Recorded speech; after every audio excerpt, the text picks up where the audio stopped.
BPL এর final জিতে কাঁদলেন মাহমুদুল্লাহ রিয়াদ, কাঁদালেন তার অজস্র ভক্তদের, চোখের জলে বোঝালেন নিজের অনুভূতি, দেখালেন খেলার প্রতি কতটা দায়িত্বশীল তিনি।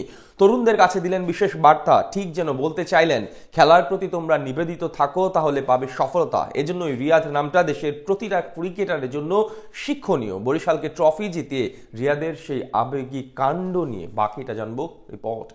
আল্লাহ বিশ্বাসকারীকে কখনোই হতাশ করেন না। যারা মহান সৃষ্টিকর্তার উপর ভরসা রাখেন তারাই সফল হন। কথাগুলোর মর্ম আপনি তখনই বুঝবেন যখন একজন মাহমুদুল্লাহ রিয়াদের এই দৃশ্যগুলো দেখবেন। একজন রিয়াদ দেশের ক্রিকেটে কতটা শিক্ষণীয় চরিত্র সেটা তো আপনি সবাই জানি, সবাই মানি। ঠিক আরো একবার ক্রিকেটের প্রতি নিজের নিবেদনটা প্রকাশ করলেন গতকাল ফরচুন বরিশালকে ট্রফি জিতিয়ে। খেলার মাঠে শত চিত্র থাকে, শত ঘটনা থাকে, কিছু কিছু আমরা প্রত্যক্ষ করি, কিছু জিনিস আবার পরোক্ষভাবে অঙ্কন করি। ঠিক এসবের ফাঁকফোকরে অনেক কিছুই বের হয়ে যায় যা আমরা কেউই দেখতে পাই না। একজন মাহমুদুল্লাহ রিয়াদও বোধহয় তেমনই। ক্যারিয়ার জুড়ে যা কিছু করেছেন সবকিছুই নীরবে থেকেছে, যা আমরা কখনো স্বীকার করিনি। ফাইনালে যখন 11 বলে 7 রান করে আউট হলেন তিনি, তখন অনেকেই মুখ ভর্তি মন্দ কথায় কয়েকটা উচ্চারিত ধ্বনি দিয়ে তাকে ছোট করার চেষ্টা করেছি। ফাইনাল হারলেও স্বাভাবিকভাবে সবচেয়ে বড় দায়ভারটা যেত তার কাঁধেই। তাই তো দলকে বিপদে ঠেলে দিয়ে সবচেয়ে বড় আত্মতুষ্টির অভাবে ভুগেছেন রিয়াদ।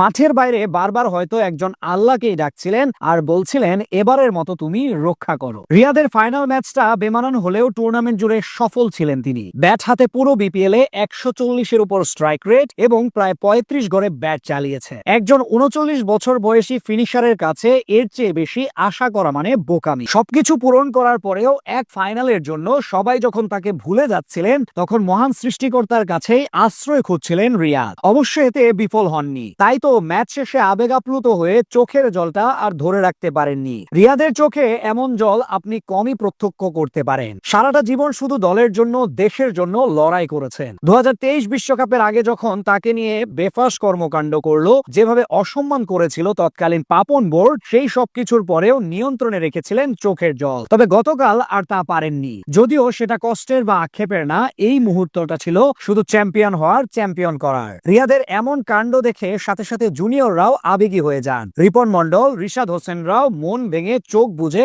একটু করে কেঁদে দেন। এটাই প্রমাণ করে ক্রিকেটটা কিভাবে ধারণ করেন তিনি, কতটা ভালোবাসলে একটা ম্যাচের জন্য শক্ত বুকে কঠিন হৃৎপিণ্ড ফেটে চোখের জল আসে। আসলে একজন মাহমুদুল্লাহ হওয়া কখনো কখনো খুব কঠিন। বাংলাদেশ ক্রিকেটে সাকিব তামিমদের নিয়ে হাজার হাজার পোস্ট এবং আলোচনা পাবেন, কিন্তু একজন রিয়াদের জন্য খারাপ করলে পাবেন মুখ ভর্তি মন্দ কথা, আর ভালো করলে নেওয়া হবে আড়ালে। এজন্যই তো তাকে বলা হয় সাইলেন্ট হিরো।